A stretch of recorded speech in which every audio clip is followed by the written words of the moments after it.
Hi guys, welcome back to our Wix Harmony series. Today we are going to learn how to group or ungroup elements together in the Wix Harmony editor.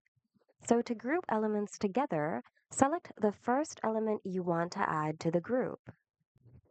Hold the Shift key on your keyboard and then continue selecting all the other elements you want to group together. Once you're done selecting all the elements you want to group, go to the action bar above and click on Group Elements.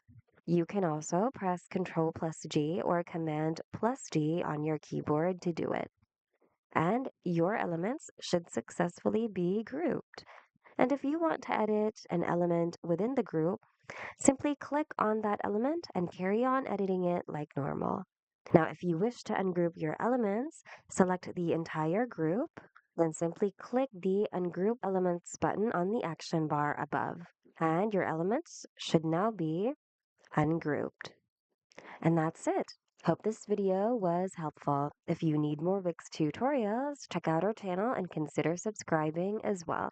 Thanks so much for watching and see you guys in the next one.